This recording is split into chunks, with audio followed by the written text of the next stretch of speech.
Salut, vous êtes avec Loup et Cheniax. Salut tout le monde. Donc aujourd'hui, on va vous présenter les cartes du jeu. Donc je commence avec les loups-garous. Et moi après avec les innocents. Donc je suis le loup-garou. Son objectif est de tuer tous les innocents.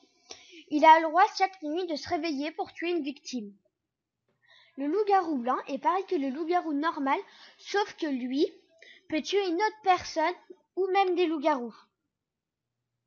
L'enfant sauvage, lui, dès le premier tour, il doit se lier à quelqu'un. Et si un loup-garou meurt, il prend sa place.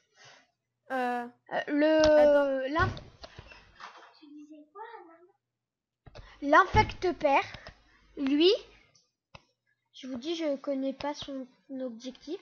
Chaque nuit, il réunit ses compères loups pour décider d'une victime à éliminer. Une fois dans la partie, il peut transformer la victime des loups en loup-garou. Une infection qui peut se révéler cruciale pour l'affecté garde à ses pouvoirs innocents. Voilà. Et là, c'est le grand méchant loup. C'est comme tous les autres loups, hein. Son objectif grand et le petit chaperon rouge. et de tuer tous les loups. Tant qu'aucun autre loup est mort, il peut chaque nuit dévorer une victime supplémentaire. Voilà. Cheniax, c'est à toi de raconter les innocents. Donc alors, les innocents.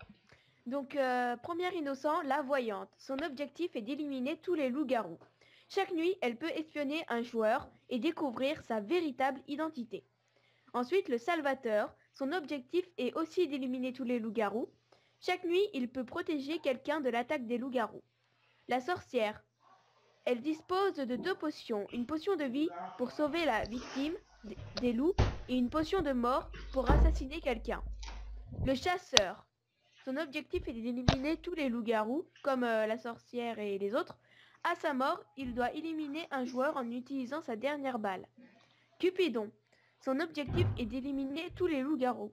Dès le début de la partie, il doit former un couple de 2 joueurs. Il doit former un couple de 2 joueurs. Leur objectif sera de survivre ensemble, car si l'un des deux meurt, l'autre se suicidera. L'ancien, son objectif est d'éliminer tous les loups-garous. Il peut résister à la première attaque des loups, mais s'il est tué par un ou des innocents, tous les innocents perdront leur pouvoir. Le chaman. Son objectif est d'éliminer tous les loups-garous. Chaque nuit, il dispose d'un court moment pour écouter les esprits. La petite fille. Son objectif est d'éliminer tous les loups-garous. Chaque nuit, elle peut espionner les loups-garous. L'idiot du village. Ça te correspond, Loup. Son objectif est d'éliminer tous les loups-garous. Si le village décide de l'éliminer, il ne meurt pas. Attendez, excusez-moi. Il ne meurt pas. Les villageois l'épargnent au dernier moment.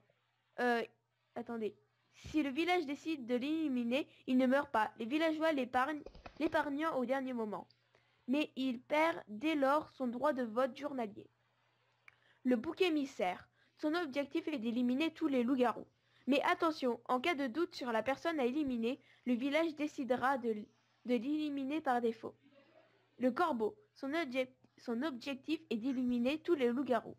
Chaque nuit, il peut désigner un joueur qui se retrouvera le lendemain avec 2 voix contre lui au vote. C'est donc un pouvoir très puissant. Et les sœurs, leur objectif sont d'éliminer tous les loups-garous. Elles connaissent l'identité de leur autre sœur et peuvent donc avoir confiance en leurs paroles. Merci Cheniax pour ça. Donc là, c'est à moi de... En tout, j'ai dit...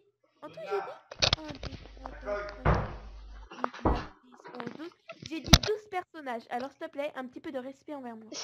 Donc là, c'est à moi de dire les personnages solitaires. Donc le voleur. Sinon, son rôle n'est pas de fixer. Il peut choisir son rôle parmi les autres cartes qui n'ont pas encore été distribuées. Le joueur de flûte. Son objectif est de charmer tous les autres joueurs pour gagner la partie.